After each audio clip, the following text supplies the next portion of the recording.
Hello everyone, I am Mary Joy Sebastian, your reporter for today.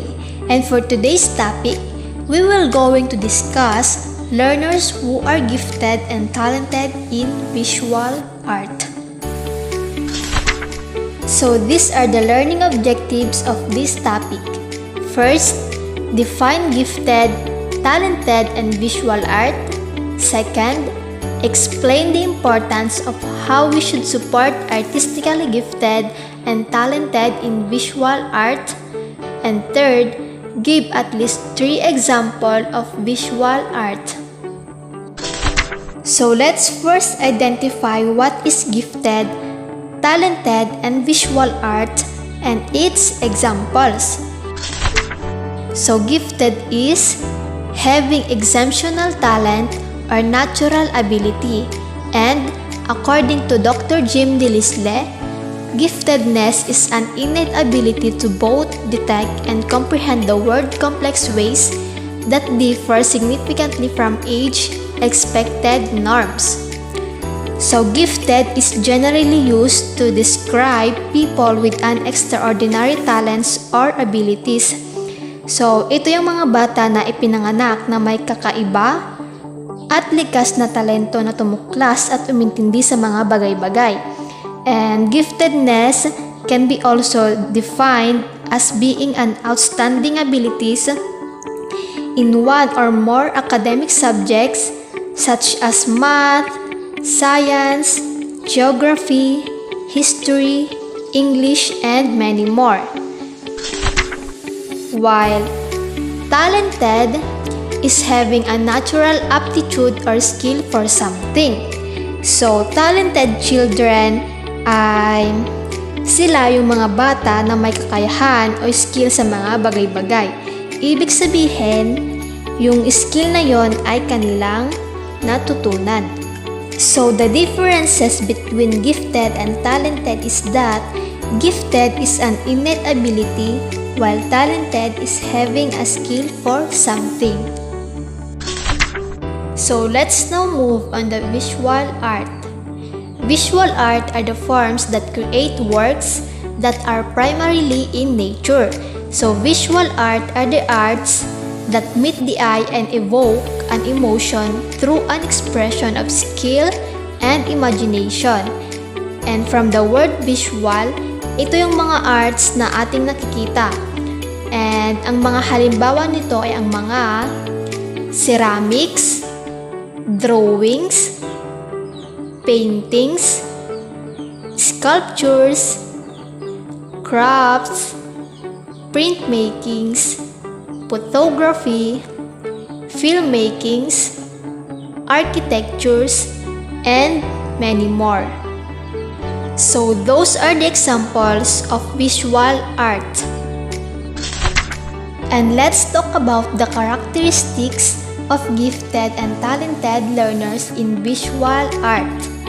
So children who are artistically gifted and talented may exhibit predictive behaviors as well as characteristics in their artworks. So let's first talk about the behavioral traits. So first is the early evidence. So children are usually begin young. Ibig sabihin, bata pa lang sila ay may hilig o kakayahan na silang mag-drawing at mag-painting. Bata pa lang sila ay nakakagawa na sila ng sarili nilang output at an early age. And dito mo na rin mapapansin ang isang bata kung gifted o talented ba siya. Second, emerge through drawing. So drawing is generally a more accessible medium for children. So, ang pagguhit ay karaniwang mas madaling paraan para sa mga bata. Hindi na ito magiging mahirap para sa kanila bagkus, ito ay nagiging madali na lamang. And it is easier to perform with a pencil or crayon than a paintbrush. And drawing can convey detailed information about a subject. Third, rapidity of development. A child who is gifted and talented in this area will move through the stages of visual development at a faster pace. So their development will go through at a faster pace.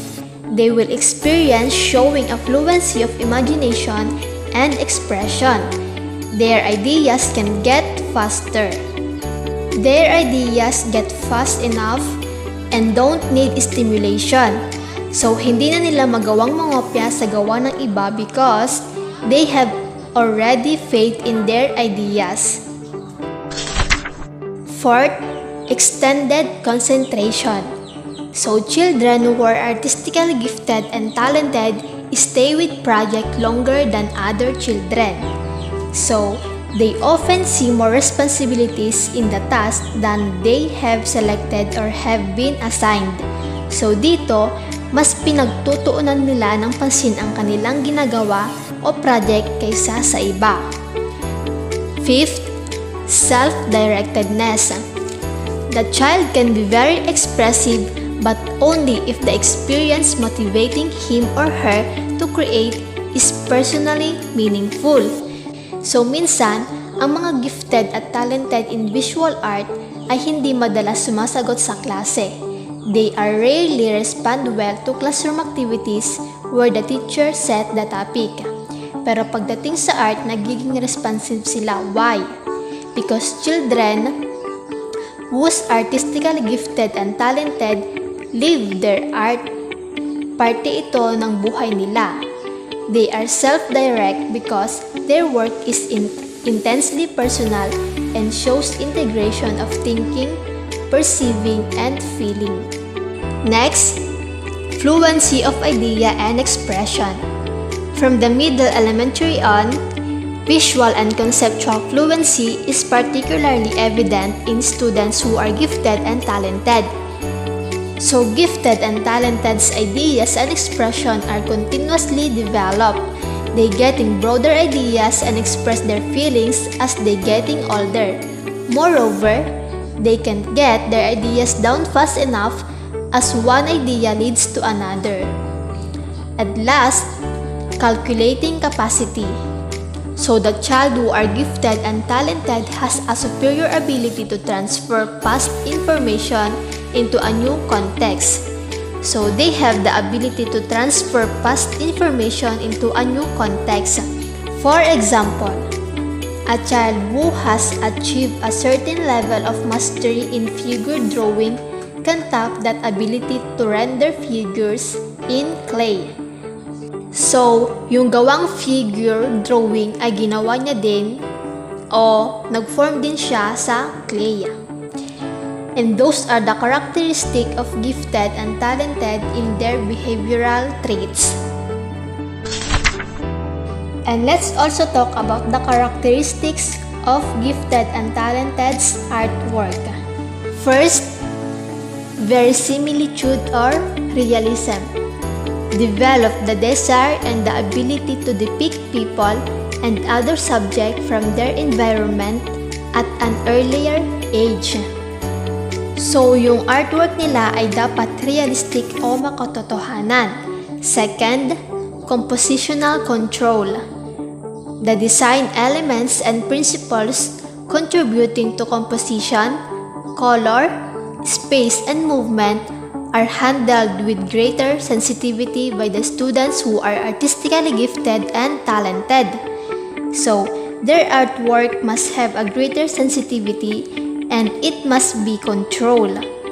Yung mga elements at principles ay dapat akma sa composition, color, space at movement upang maging maganda ang kalalabasan. Third, complexity and elaboration. So the intellectual development is connected to the ability to relate information and observations about the objects. So this means that the sensitivity to detail and the use of memory are directly related to complexity and elaboration in art production. Fourth, memory and detail.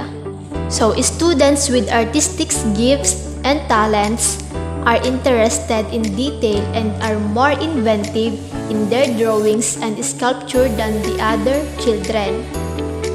So, yung mga gifted and talented ay karaniwang detalyado at mas mapag-imbento sa kanilang artwork. Next, sensitivity to art media. So, a child who is artistically gifted and talented is more likely to explore and experiment with media and achieve technical control kung saan nagre-resulta ito ng mas skillful product. And lastly, random improvisation. So, doodling and improvising with the effects of the elements and principles of designs are often appealing to students who's artistically gifted and talented. So, their artworks are improvised with different effects kung saan ito'y kinakakitan at nagagandahan ng mga gifted at talented learners. So, those are the characteristics of gifted and talented's artwork. So, how we can support the needs of artistically gifted and talented children? So, we have the school support. We have the curriculum compacting, learning contracts, tiered assignments, independent projects, and cluster groupings. We have also community professionals support. So we have special private classes every Saturday or summer art programs from the galleries and print shops. And what parent can do to help or support their children who are artistically gifted or talented. So, regard your child's art a record of his or her personality because art is very personal. Display their work in your home or workplace. And lastly, provide your child with an appropriate space for work and suitable materials. And those are the possible supports that we need to give for the gifted and talented learners in order to more develop their skills and enhance their confidence. So, here's are my references. And this will be the end of my presentation. I hope you learned something. Thank you for listening and have a great day.